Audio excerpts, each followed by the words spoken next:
الحمد لله رب العالمين والعاقبة للمتقين والصلاة والسلام على سيدنا محمد وآله وصحبه أجمعين أما بعد فأعوذ بالله من الشيطان الرجيم بفضل بسم الله الرحمن الرحيم يا أيها الذين آمنوا اتقوا الله وقولوا قولا سديدا يصلح لكم أعمالكم ويغفر لكم ذنوبكم ومن يطع الله ورسوله فقد فاز فوزا عظيما صدق الله العلي العظيم وقال نبينا وحبيبنا محمد صلى الله عليه وسلم من حسن إسلام المرء تركه ما لا يعني أو كما قال عليه الصلاة والسلام புகழும் புகழ்ச்சியும் ஏக இறைவனாகிய எங்கும் நிறைந்தவனான அல்லாஹ் ஜல்லஷானஹு தஆலாவிற்கு உரித்தாகட்டும் ஆகுகிறேன். நற்குணத்தின் தாயகம் நபிகள் நாயகம் ஸல்லல்லாஹு அலைஹி வஸல்லம் அன்னவர்களின் மீதும் அன்னலாரினுடைய வார்த்தைகளை தன் வாழ்க்கையாக மாற்றி காட்டிய உத்தம சத்திய சஹாபாக்கள், தாபீன்கள், தபஅ தாபீன்கள், நல்லோர்கள், ஷஹதாக்கள், குறிப்பாக இங்கு சொல்லப்படுகிற செய்திகளை தன் காதால் கேட்டு தன் உள்ளத்தால் சிந்தித்து தன் உறுப்புகளால் அமல் செய்வதற்கு ஆர்வத்துடனும் துடிப்புடனும் அமர்ந்திருக்கக்கூடிய இன்னும் வர இருக்கிற அனைவர்களின் மீதும் அல்லாஹ்வினுடைய சாந்தியும் சமாதானமும் எங்கெங்கும் வற்றாத நிலவட்டுமாகுக. கணியத்திற்குரித்தான அல்லாஹ்வின் நல்லடியார்களே, அல்லாஹ் ஜல்லஷானஹு தஆலா இந்த மனித சமுதாயத்தின் மீது பல்வேறு விதமான அருட்கொடைகளை அல்லாஹ் வாரி வழங்கி இருக்கிறார். நாம் மனிதனாக படைக்கப்பட்டதே ஆக மிகப்பெரிய ஒரு பாக்கியம். அதோடு சேர்த்து மனித தன்மையோடு ஒரு மனிதன் வாழுகிறான் என்று சொன்னால் அதைவிட மிகப்பெரிய ஒரு பாக்கியம். அதோடு சேர்த்து அல்லாஹ் ஈமானிய பாக்கியத்தை தந்து விட்டான் என்று சொன்னால் அதுவும் ஆக மிகப்பெரிய பாக்கியம். அதோடு சேர்த்து இறையச்சம், தக்குவாவையும் நற்குணத்தையும் நற்பண்பையும் அல்லாஹ் தஆலா சேர்த்து கொடுத்து விட்டான் என்று சொன்னால் இந்த உலகத்திலே நாம் எதற்கு படைக்கப்பட்டோமோ அந்த நோக்கத்தை பரிபூர்ணமாக நாம் செய்துவிடலாம். மறுமையின் தயாரிப்புக்காக வேண்டி இந்த உலகத்திலே நாம் தயாரிப்பு செய்கிறோம் அல்லவா? அந்த தருணத்திலே நாம் மனிதத்தன்மையோடு, ஈமானிய தன்மையோடு, இறையச்சத்தோடு உண்மை பேசுகிற நற்பண்புகள் நம்மிடத்தில் இருந்தது என்று சொன்னால் நாம் எவ்வளவு பெரிய உயர்ந்தவர்கள். அல்லாஹ் தஆலா மேல் ஓதிய அந்த ஆயத்திலே அல்லாஹ் தஆலா என்ன சொல்லுகிறார் என்று தெரியுமா? 3 விஷயங்களை சொல்லி இந்த 3 விஷயத்தை இந்த மனித சமுதாயம் ஈமான் கொண்ட நல்லடியார்கள் அவர்களின் மீது அவசியமாக்கி கொண்டார்கள் என்று சொன்னால் அல்லாஹ் அவர்களுக்கு 3 விஷயத்தை பொறுப்பெடுத்துக் கொள்கிறார். 3 விஷயங்கள் செய்வதற்கு நாம் பொறுப்பெடுத்துக் கொண்டோம் என்று சொன்னால் அடுத்து வருகிற அந்த குர்ஆனினுடைய வசனங்களிலே 3 விஷயங்களை அல்லாஹ் நம் மீது கிருபை செய்வதற்கு அதை பொறுப்பெடுத்துக் கொள்கிறார்.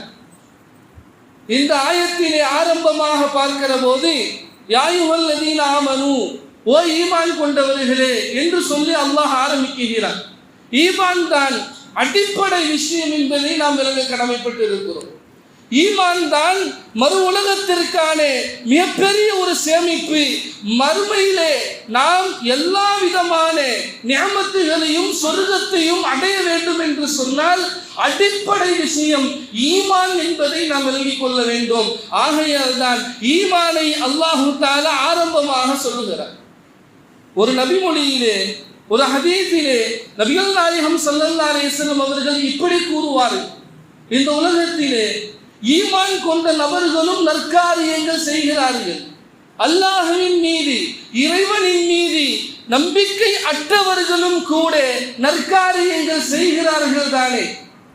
இணையத்திற்குரித்தானவர்கள் அவர்களுக்கு எப்படி பகரம் கொடுக்கப்படும், இந்த இஸ்லாமியர்களுக்கு அல்லாஹ்வால் ஈமான் கொண்ட நமருக்கு எப்படி பகரம் கொடுக்கப்படும் என்பதுதான் அந்த ஹதீஸினுடைய சுருக்கம். அல்லாஹ் தஆலா நபி ஸல்லல்லாஹு அலைஹி வஸல்லம் அவர்கள் சொன்னார்கள், இன்னல்லாஹ லா யظ்லிமு முஃமினன் ஹஸனா. நிச்சயமாக அல்லாஹ் தஆலா ஒரு முஃமினான அடியானுக்கு அநியாயம் செய்ய மாட்டான். யுதி பிஹா ஃபித் துன்யா, அவர்கள் செய்த நற்காரியங்களுக்கு பகரமாக இந்த உலகத்தில் தேவையான அளவிற்கு நாங்கள் தந்து விடுவோம், கொடுப்போம். அதற்கு பிறகு வயுஜ்ஸா பிஹா ஃபில் ஆখিরা, மறுமையிலே இந்த உலகத்தில் ஈமான் கொண்ட அந்த நபர்கள் செய்த அந்த நற்காரியங்களுக்கு பகரமாக முழுமையாக நாங்கள் மறுமையிலே கூலியாக கொடுப்போம், சுவனத்தை கொடுப்போம், சொர்க்கத்தில் இருக்கக்கூடிய அனைத்து விதமான இன்பங்களையும் அனுபவிக்கலாம் என்று அல்லாஹ் தஆலா சொல்லுகிறார்.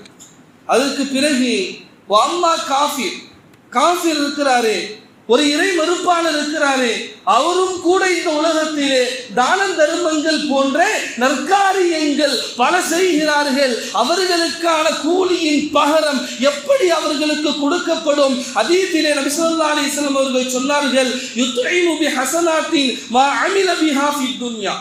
இந்த உலகத்திலே அவர்கள் செய்த நற்காரியங்கள் அனைத்திற்கும் பகரமாக இந்த உலகத்திலேயே அல்லாஹ் தந்து விடுவார்.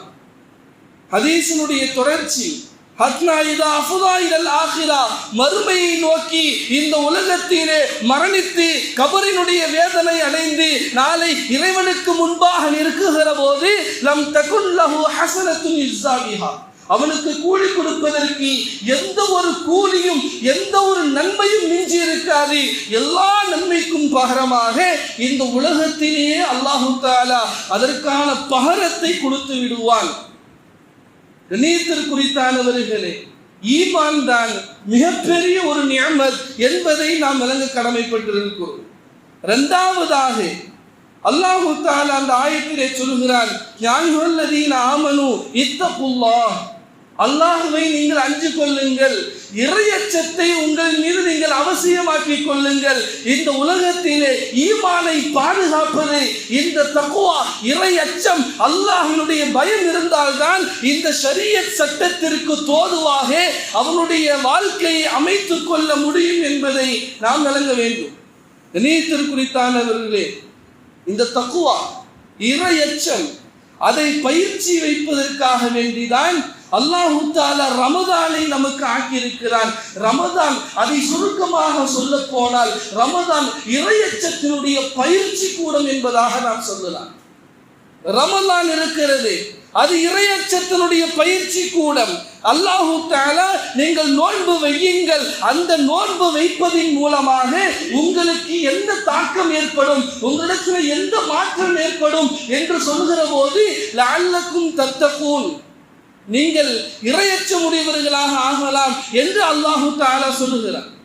அந்த தக்வா, இறையச்சம் தான் ஒரு மனிதனை இந்த உலகத்திலே மனிதனாக வாழ வைக்கும். அந்த இறையச்சம் மாத்திரம் இல்லை என்று சொன்னால் மனித போர்வையில் இருக்குகிற மிருகங்களை போன்றுதான் நாம் வாழ்ந்து கொண்டிருப்போம் என்பதை நாம் மனதில் ஆழமாக பதிய வைக்க வேண்டும். அந்த ஈமானை மரண தருவாய் வரை பாதுகாப்பது இறையச்சம், அல்லாஹ்வினுடைய பயம், அதை பயிற்சி வைப்பதற்காகத்தான் ரமதான், இந்த ரமதான் பயிற்சி கூடமாக அல்லாஹ் தஆலா ஆக்கியிருக்கிறான். அதை நாம் பயன்படுத்தி கொள்ள வேண்டும்.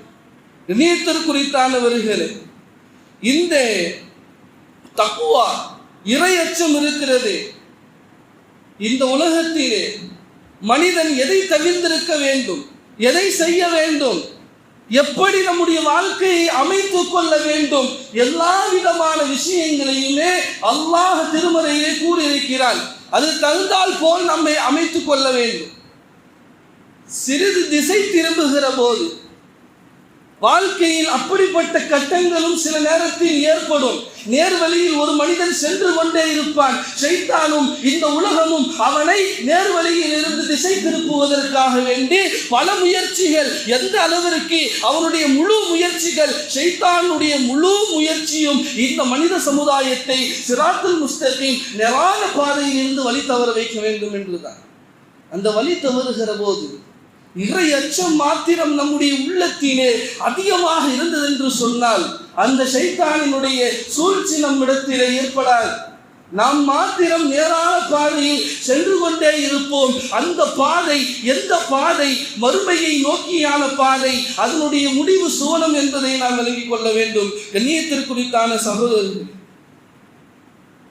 தக்வா இறையச்சல் நாம் எண்ணங்களின் அடிப்படையாக கொண்டது. நிய்யத்தில் இருந்துதான் இறையச்சம் தொடங்குகிறது. எண்ணம், நிய்யத். நம் எல்லா விதமான இபாதத்துகளும் நிய்யத்தை கொண்டுதான் தக்வா இறையச்சம் தொடங்குகிறது. இறையச்சத்தினுடைய எல்லை, அதனுடைய முடிவு என்னவென்று தெரியுமா?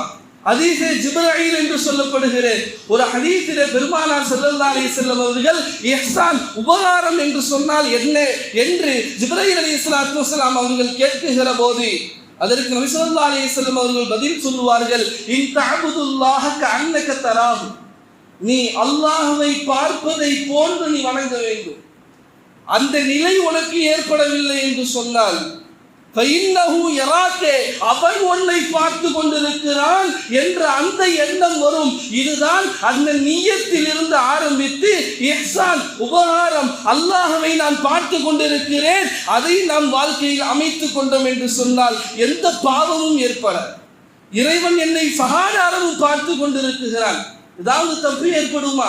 நான் அவனை பார்த்து கொண்டிருக்கிறேன், இதுதான் உயர்ந்த நிலை. இல்லை, அவன் என்னை பார்த்து கொண்டிருக்கிறான். இந்த குறைந்தபட்சம் இந்த நிலையாவது நமக்கு வர வேண்டும்.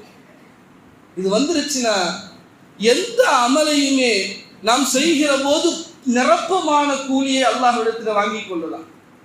இந்த இறையச்சம் இல்லை என்று சொன்னால் நாம் தொழுகுவோம், நோன்பு வைக்குவோம், ஜகாத்து கொடுப்போம், ஹஜ் செய்வோம், எல்லா அமலும் செய்வோம், நம்முடைய நிய்யத்தில் குறைபாடு இருக்கும். அதன் மூலமாக நம்முடைய நன்மைகளும் நிய்யத்திற்கு தகுந்தால் போல்தான் கிடைக்கும் என்றுதான் ஹதீஸில் கூறப்பட்டிருக்கு. கண்ணியத்திற்குரித்தானவர்களே, இமாம் அபூதாவூத் ரஹ்மத்துல்லாஹி அலைஹி அவர்கள் கிட்டத்தட்ட 5 லட்சம் ஹதீஸுகளை மனனம் செய்திருக்கிறார்.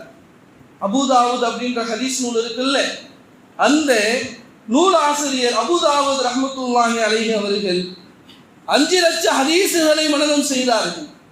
அதிலிருந்து அவருடைய புத்தகமான அபூதாவூத் என்ற அந்த நூலிலே 4800 ஹதீஸுகளை பதிவு செய்திருக்கிறார். அவருடைய அபூதாவூதுடைய முன்னுரையிலே எழுதுவார்கள், அந்த 5 லட்சம் ஹதீஸில் இருந்து நான் இந்த புத்தகத்திலே 4800 ஹதீஸை தேர்ந்தெடுத்தேன். அந்த 4800 ஹதீஸில் இருந்து நான் குறைத்து 4 ஹதீஸை தேர்ந்தெடுக்கிறேன். யார் அந்த 4 ஹதீஸின் படி அமல் செய்து விடுவாரோ அவர் அவருடைய தீனை பரிபூர்ணப்படுத்தி விடுவார், ஷரியத்தினுடைய அனைத்து கட்ட அமல்களையும் அவர் செய்து விடுவார் என்று இமாம் அபூதாவூத் ரஹ்மத்துல்லாஹி அலைஹி அவர்கள் அபூதாவூத் என்ற அந்த ஹதீஸினுடைய நூலின் முன்னுரையிலே எழுதியிருக்கிறார். அது என்ன ஹதீஸ்? ஆரம்பமாகவே இன்னமல் அமாலு பின்னிய்யாத், செயல்கள் எல்லாம் எண்ணத்தை கொண்டே அமைகிறது. நாம் ரமதான் வருகிறது, நம்முடைய நிய்யத்தை சரி செய்ய வேண்டும். எப்படி இந்த ரமதானை நாம் கழிக்க வேண்டும்? இறை நெருக்கத்தோடு நாம் கழிக்க வேண்டும். நான் இந்த ரமதானை இறை நெருக்கத்தோடு கழிப்பேன், நோன்போடு கழிப்பேன், நற்குணத்தோடு கழிப்பேன், இரவு வணக்கத்தோடு கழிப்பேன் என்று நிய்யத்தை நாம் செய்துவிட்டோம் என்று சொன்னால் பின்னால் நம்மால் எல்லா அமல்களையுமே செய்ய முடியவில்லை என்று சொன்னாலும் கூட உங்களுடைய நிய்யத்திற்கு ஏற்ப அல்லாஹு தஆலா நன்மையை தருகிறார். ஒரு ஹதீஸிலே சொல்வார்கள், நபி ஸல்லல்லாஹு அலைஹி வஸல்லம் அவர்கள் சொன்னார்களாம், ஒரு மனிதர், அந்த மனிதனுக்கு அல்லாஹு தஆலா செல்வமும் வாரி கொடுத்திருக்கிறான், கல்வி ஞானங்களும் வாரி கொடுத்திருக்கிறான். அந்த கல்வி ஞானங்களின் மூலமாக பல நபர்களுக்கு கல்வியை போதிக்கிறார். அதே போன்று செல்வத்தின் மூலமாக பல தான தர்மங்கள், உறவை பேணி வாழுதல் போன்ற நற்காரியங்கள் எந்தெந்த வகையில் எல்லாம் செல்வத்தை செலவு செய்ய வேண்டும் என்று அல்லாஹ் சொல்லுகிறானோ அந்த வழிகள் எல்லாம் அவர் செலவு செய்கிறார். இன்னொருவர் அல்லாஹு தஆலா, இது உயர்ந்த அந்தஸ்து, அல்லாஹ் கொடுத்த நியமத்திற்கு நியமுல் பதிலாக நாம் தருவது. இரண்டாவதாக ஒரு உதாரணத்தை சொன்னாங்க நபி ஸல்லல்லாஹு அலைஹி வஸல்லம் அவர்கள். ஒரு மனிதர், அவருக்கு கல்வி ஞானம் கொடுக்கப்பட்டிருக்கிறது, ஆனால் அவருக்கு செல்வம் கொடுக்கப்படவில்லை.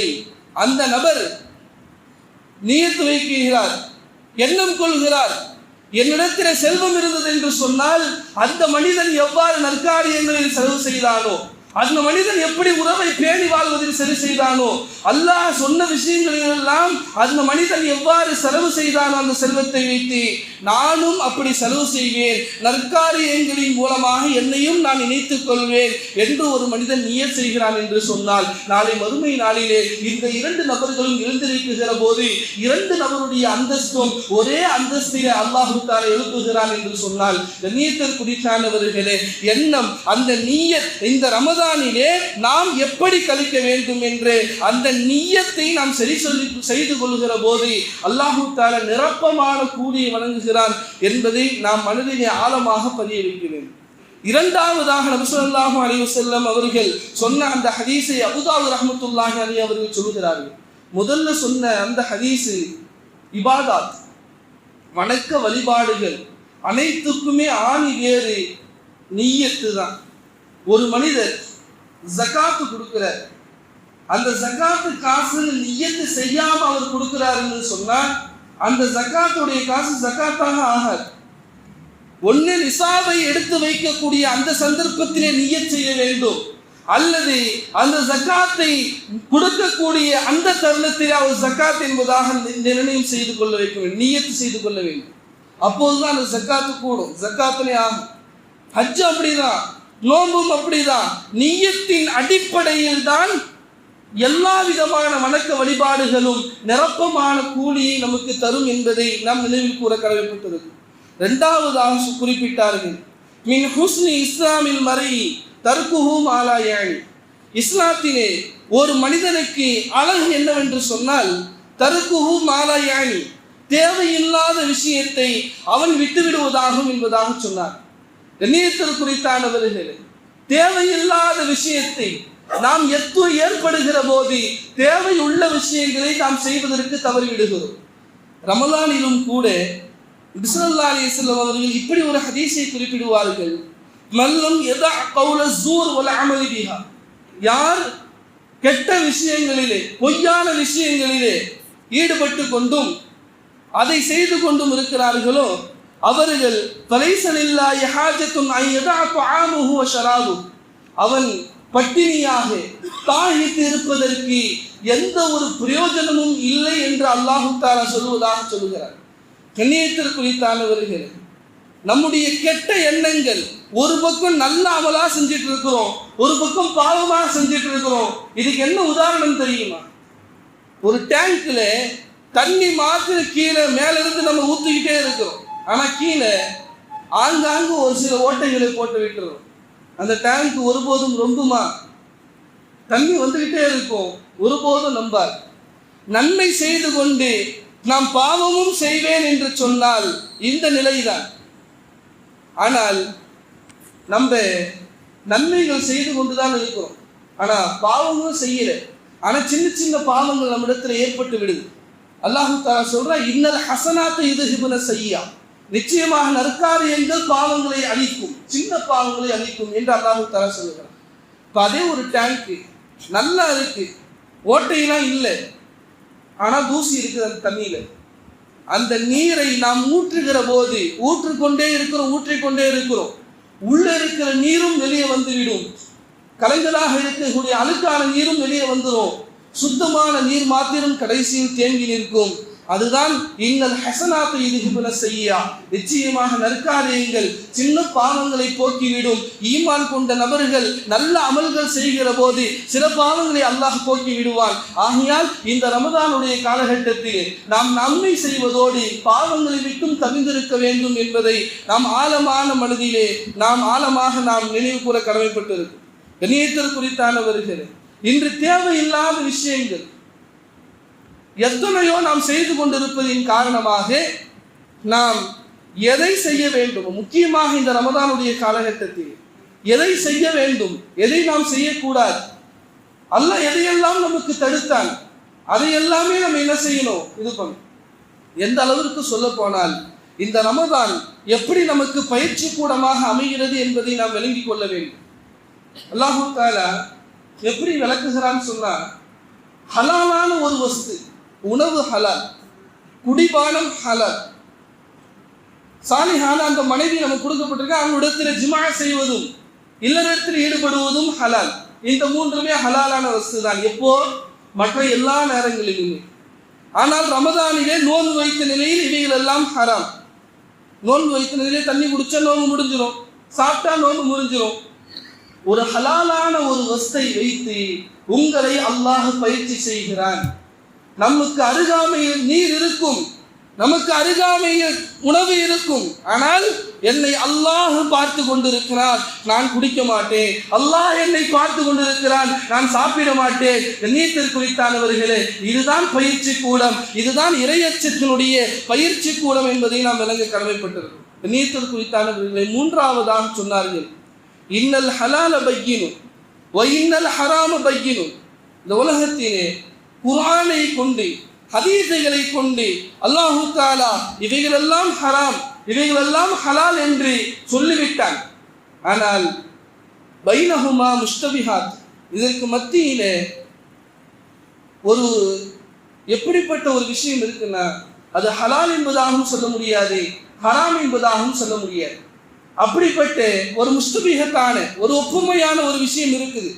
அல்லாஹ் நபி ஸல்லல்லாஹு அலைஹி வஸல்லம் அவங்க அதை சுற்றி சொல்லும் போது அமனித்தக சுபஹாத், அந்த சுபஹாத்தான அந்த விஷயங்கள் ஹராம் அப்படின்னு சொன்னால் அதை விட்டு நம்ம உண்மையாக தவிர்த்திருக்கிறோம். ஹலால் அப்படின்னு சொன்னால் நம்ம செய்கிறோம்.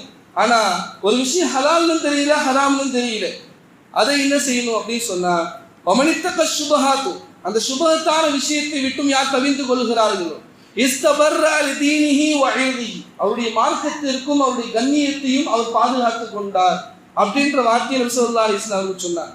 மன் வகா ஃபி ஷுபஹாத், அந்த ஹலாம் ஹலால் என்று தெரியாத அந்த விஷயத்திலே யார் செய்வாரோ வகா ஃபில் ஹராம், கண்டிப்பா அவர் ஹராம்ல தான் போய் விடுவார் என்பதாக நபி ஸல்லல்லாஹு அலைஹி வஸல்லம் சொல்றாங்க. இன்றைய நவீன காலகட்டத்தில் நம்ம செல்வத்தை வியாபாரத்தின் மூலமாக ஹலாலான வழியில் நாம் சம்பாதித்து கொண்டிருக்கிறோம். சில இன்றைய காலகட்டத்தில் ஸ்டாக் மார்க்கெட் என்று போன்ற எல்லா விதமான விஷயங்கள்ல ஹராமான பங்குகளும் வருகிறது, ஹராமான பங்குகள் வருகிறது, ஹலாலான பங்குகளும் வருது. அந்த சந்தர்ப்பத்திலே எது ஹலால் எது ஹராம்னு தெரிஞ்சா நீ போய் விழலாம், எதுன்னு தெரியாம போய் விழுந்தோம்னு சொன்னா நீத்திற்குறித்தானவர்களே மிகப்பெரிய வீழ்ச்சியை அந்த மனிதன் சந்திப்பான். மிகப்பெரிய அந்த சுபஹாத்திலே அவன் போய் சேருகிற போது ஹராமிலும் கூட சென்றடையலாம் என்று இந்த ஹதீஸ் முஆமலாத், கொடுக்கல் வாங்கல் எப்படி இருக்க வேண்டும், ஹலாலான வழியில் இருக்க வேண்டும் என்று தெளிவுபடுத்துகிறது. கடைசியாக ஒரு ஹதீஸை அபூதாவூத் ரஹ்மத்துல்லாஹி அலைஹி அவர்கள் பதிவு செய்தார்கள். லா யுமினு அஹதுக்கும் ஹத்தா யுஹிப்பு லி அஹீஹி மா யுஹிப்பு லி நஃப்ஸிஹி, தனக்காக எதை பிரியப்படுகிறோமோ அதுதான் தன் சகோதரனுக்கும் ஒரு மனிதன் பிரியப்படுகிறான் என்று சொன்னால் அவன்தான் உண்மையான முஃமின். இந்த குணம் யாருக்கு வரவில்லையோ, என் சகோதரன் எனக்கு எது பிடிக்கிறதோ அந்த சகோதரனுக்கும் நான் அதை விரும்பாத வரை நான் உண்மையான முஃமினாக இறையச்சம் கொண்ட ஈமான் கொண்டவனாக ஆக முடியாது என்று நபி ஸல்லல்லாஹு அலைஹி வஸல்லம் பதிவு செய்கிறார். இதையும் அல்லாஹ் தஆலா இந்த ரமதானிலே பயிற்சியாக நமக்கு வைத்திருக்கிறார். ரமதானை பற்றி அறிஞர்கள் குறிப்பிடுகிற போது இந்த ஹதீஸை குறிப்பிடுவார்கள். மன் ஃபத்தர சாயிமன் கான லஹு மிஸ்ல அஜ்ரிஹி, யார் ஒரு நோன்பாளிக்கு நோன்பு திறப்பதற்காக வேண்டி உதவி செய்வார்களோ கான லஹு மிஸ்ல அஜ்ரிஹி, அந்த நோன்பாளி எந்த நோன்பை வைத்தானோ அதுக்கான கூலி உங்களுக்கு தரப்படும். கைர அன்னஹு லா யன்குசு மின் அஜ்ரிஹி ஷையா, நோன்பாளியினுடைய கூலியிலிருந்து எதையும் குறைக்கப்பட மாட்டார். அவருக்கும் பரிபூர்ணமாக நோன்பாளிக்கும் பரிபூர்ணமான கூலி. அதே போன்று நோன்பாளிக்கு நாம் உதவி செய்கிறோம் அல்லவா, நம்முடைய சகோதரர் நமக்கு பிடித்த உணவு, நாம் வீட்டிலே நாம் என்ன உணவை சாப்பிட்டு கொண்டிருக்கிறோமோ அது போன்ற உணவை என்னுடைய சகோதரர் என்னுடைய அண்டை வீட்டாருக்கு நான் தர வேண்டும், என்னுடைய சொந்த சகோதரருக்கு நான் தர வேண்டும் என்று இப்படி சொல்கிறாங்க என்று சொன்ன முஆஷராத், நம்முடைய குடும்ப வாழ்க்கை எப்படி இருக்க வேண்டும். ஆகையால் இந்த 4 ஹதீஸை நாம் மேலோட்டமாக பார்க்குகிற போது, ஒன்று நமக்கு இபாதத் வணக்க வழிபாடுகள் விஷயத்திலே நமக்கு தெளிவு ஏற்பட்டுவிட்டது. அஹ்லாக்கியாத் நம்முடைய நற்குணங்கள் எப்படி இருக்க வேண்டும். மூன்றாவதாக முஆமலாத் கொடுக்கல் வாங்கல் ஹலாலாக இருக்க வேண்டும். நாலாவதாக முஆஷராத் குடும்ப வாழ்க்கை எப்படி இருக்க வேண்டும். கண்ணியத்திற்குரித்தானவர்களே, இன்று சில வீடுகளில் எல்லாம் அத்தா எவ்வளோ கஷ்டப்பட்டு அவனை என்ன செஞ்சிருப்பாங்க, பல்வேறு விதமான கண்ணியங்கள், பல சௌகரியங்கள்லாம் கொடுத்து உயர்ந்த அந்தஸ்திலே பல படிப்புகள் படிக்க வைத்து உயர்ந்த இடத்திற்கு கொண்டு போய் லட்சக்கணக்கில் சம்பாதிக்கிற நபர்கள் எல்லாம் இன்னைக்கு அவங்க எப்படி வாழ்றாங்களோ அதே மாதிரி என்னுடைய பெற்றோர்களும் வாழ வேண்டும் என்று அந்த நீயத் யாருக்கு வரும்?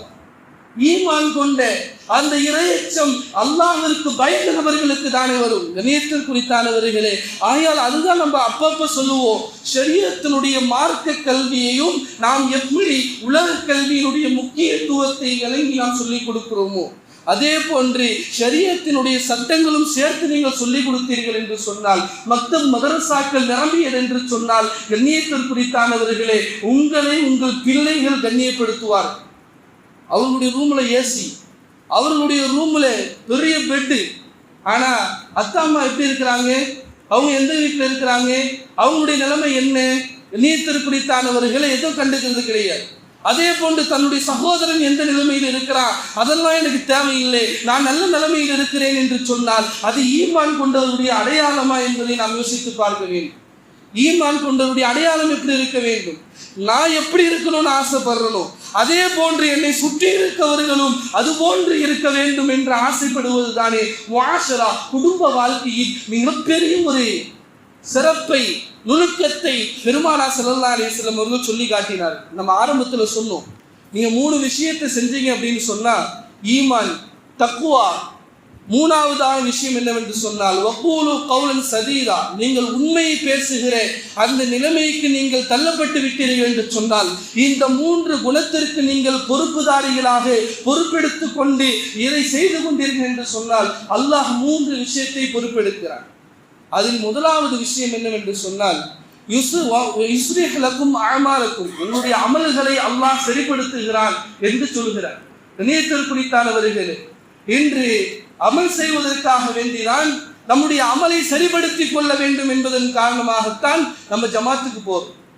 சிலர்கள் கான்காஹுக்கு போறாங்க, சிலர் தஸ்கியா கிளாஸ் என்று நல்லா படிச்சவங்க வெளிநாட்டில் இருக்கிறவங்களாம் தஸ்கியா கிளாஸ் அப்படின்னு போறாங்க. ஏன்? நம்முடைய அமலை சரிப்படுத்த வேண்டும் என்பதன் காரணமாக.